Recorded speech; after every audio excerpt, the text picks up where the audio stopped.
Well, joining me now is author and historian Dr. Tessa Dunlop and TalkTV presenter Rosanna Lockwood and former royal correspondent Michael Cole. Well, welcome to all of you. So, Tessa, I don't know why, as soon as I heard about this oath, and I heard it came from conversation in the Archbishop of Canterbury at Lambeth Palace and Buckingham Palace and Charles and so on, it just felt like they talked themselves into what they all thought was a good idea. But in the cold light of day, when they've seen the reaction, even from a lot of people like me who are pro-monarchy, even I was wincing a bit and thinking, have they really thought this through? I know, even you and Sarah Vine. There was this wonderful moment of unity between left and right, everyone feeling a little bit queasy. But you know what the problem is, Piers? When we drill into you beyond the tiaras and the tinsel, I would question whether you really are a monarchist. Because the point is, with hereditary monarchy, you don't get to choose. And that is where this oath is all wrong, because it's reminded us of the horrible, inconvenient truth that hoisted above us as our head of state is someone we have no say over. Well, look, I have no problem with that if the head of state is of the calibre of the Queen. Well, hang on. You've had your say. Yeah. And for the record, I am a monarchist and I do believe in the royal family and I think they do more good than harm. But, Rosanna, the problem I have with the oath is right now I'll pay allegiance to King Charles because I think he's earned it. Right. But I'm not, there's some problem.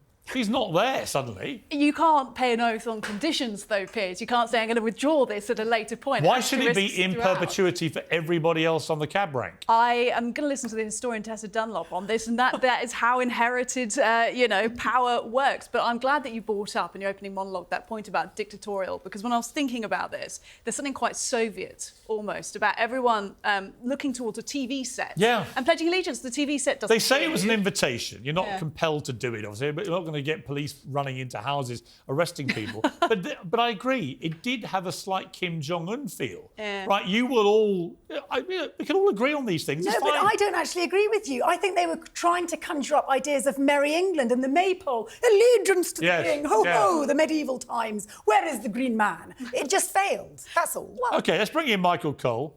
Michael, you've been listening patiently here. What do you think of this oath?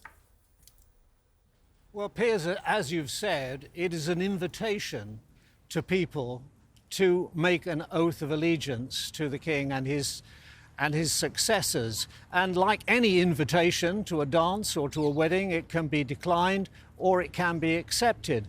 It is an attempt, and I think it's a well-meaning attempt, by His Majesty the King to involve as many people as possible. It may be that some people don't want to, they may sneer at the idea, they may be part of a metropolitan elite, but there are many, many people around this country and around the world who will welcome that opportunity to play their personal part in the coronation. But hang on, OK, hang on. Michael, do you actually think that large groups of people in homes up and down the country are going to sit around a television and recite this? Do you really think that's going to happen? I do, and I'll tell you why. Because this is notionally a Christian country, and many people are not observant. But most of us, given the right occasion, will stumble our way through the Lord's Prayer, and we will take comfort in that. And I think people will actually feel involved. And let me just say something about hereditary monarchies. There are in the country, in the world, 43 monarchies, and there are 149 republics. So there's plenty of choice. And by and large, the monarchies are the happy lands, and the republics are not necessarily so. By the way, OK, let me ask you, I know you think you're the Stato of royal statistics. So what about this one, which I saw on Twitter today, which I loved? The United Kingdom is one of only 2 countries in the world that have monarchies where the coronation is a Christian service. Can you name the other one? Well, of course, the king has 14 overseas realms, like Canada, Australia. No, it doesn't include New those. Zealand, I mean, actual individual countries which have a coronation. Well, probably Sikkim in the Himalayas. No, apparently, according to this guy on Twitter, a historian, Tonga is the only other place.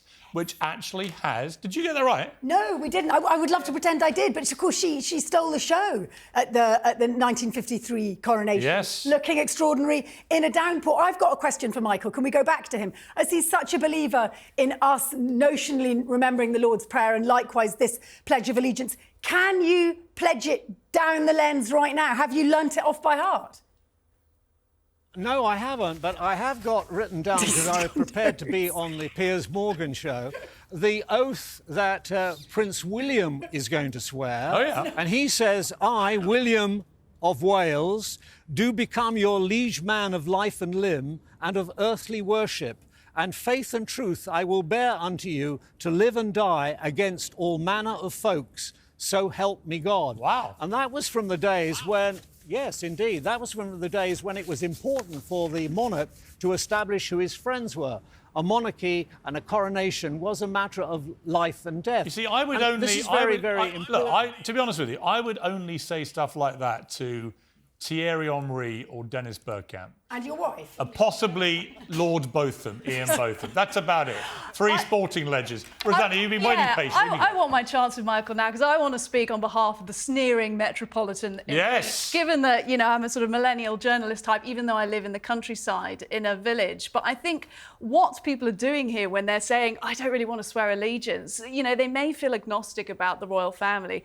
But the other key thing is they're using their brains, their critical thinking functions, their brain capacity, which is something when it comes to the monarchy in this country, and God bless this country, I love it so much, people seem to sort of remove their brain when it comes to the monarchs, and they just sort of follow through. And I think that's what this quote-unquote sneering metropolitan elite you're targeting. All right, you've answered